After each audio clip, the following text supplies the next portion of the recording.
Televizyon dünyasında birçok yeni dizi yayın hayatına başlarken bazı diziler de final hazırlığı yapmaya başladı. Bu videomuzda final yapacak 13 diziden bahsedeceğiz. Bu dizilerden bazılarının erken final yapması beklenirken bazıları da bu sezon sonuna kadar devam edip final yapacak. Şimdi kısaca bu dizilere göz atalım.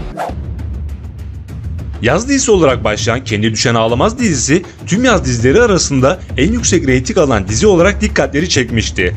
Kısa sürede TRT1'in sevilen dizileri arasına girdi ve sosyal medyada da oldukça ses getirdi.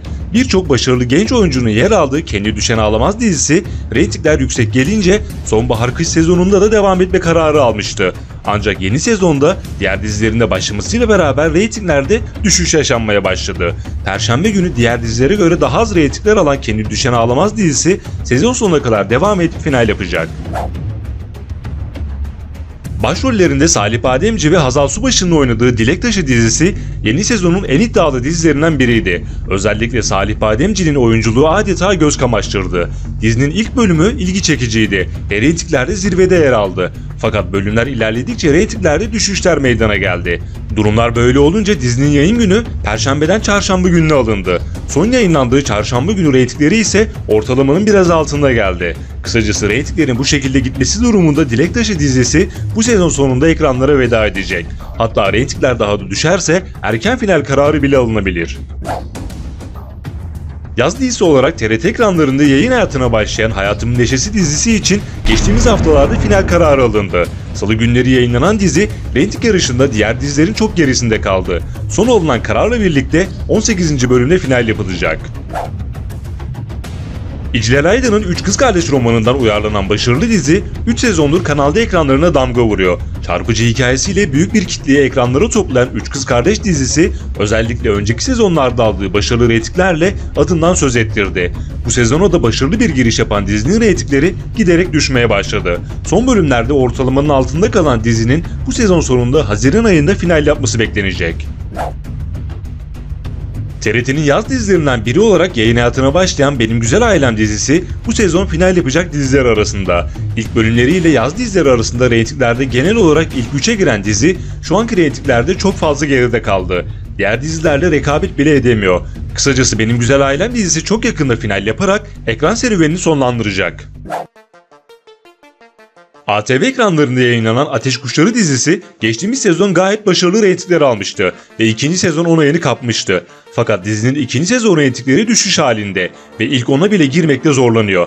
Etkileyici senaryosuyla belli bir kitlenin beğenisini kazanan Ateş Kuşları, Cuma günleri reytingleri silip süpüren Yalı Çapkını ve Kızılcık Şerbeti karşısında rekabet edemez hale geldi. Ayrıca Cuma günleri Arka Sokakların başlamasıyla birlikte reytingler giderek düştü. Dizi için erken final kararı yok ancak bu sezon son sezon olacak.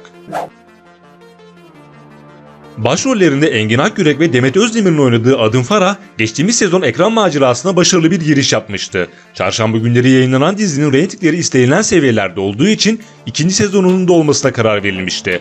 Ayrıca dizinin yurt dışı satışları çok iyi seviyede. Ancak reytingler bu sezon beklentileri karşılayamadı. Geçtiğimiz haftalarda senaristleri değişen Adım Farah dizisi Çarşamba gününden Cumartesi gününe alındı.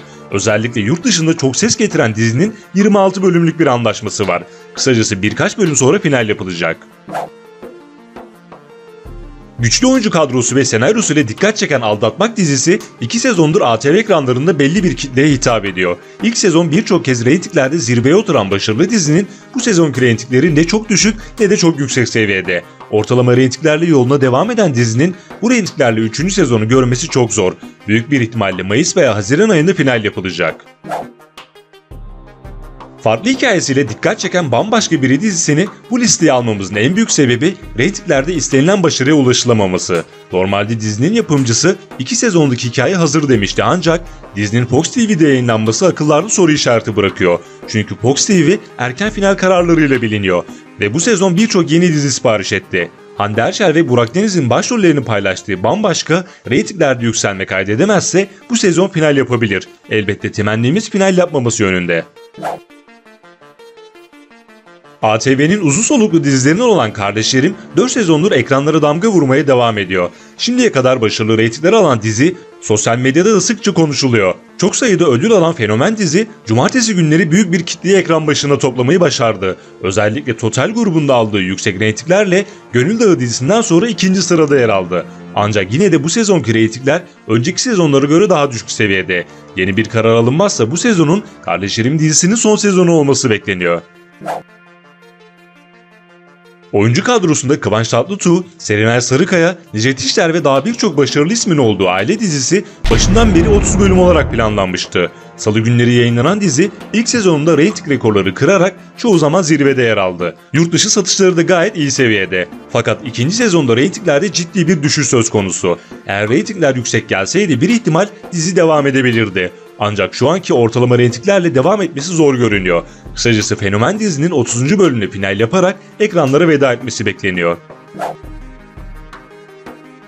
4 Eylül'de ATV ekranlarında yayın hayatına başlayan Safir dizisi daha ilk bölümden itibaren büyük bir izleyici kitlesinin beğenisini kazandı. Dizinin total reytingleri AB ve ABC kategorilerine göre daha iyi seviyede. Pazartesi günleri totalde genel olarak ikinci sırada yer alıyor. Kısacası dizinin reytingleri fena değil ancak ikinci sezon onayı için yeterli seviyede gözükmüyor. Yeni bir karar alınmazsa Safir dizisi bu sezon sonuna kadar devam edip final yapabilir. Kanal D'nin fenomen dizisi Yargı normalde 2 sezonluk planlanmıştı ancak reytingler yüksek olduğu için ve genelde zirvede yer aldığı için 3. sezonuna da onay verilmişti.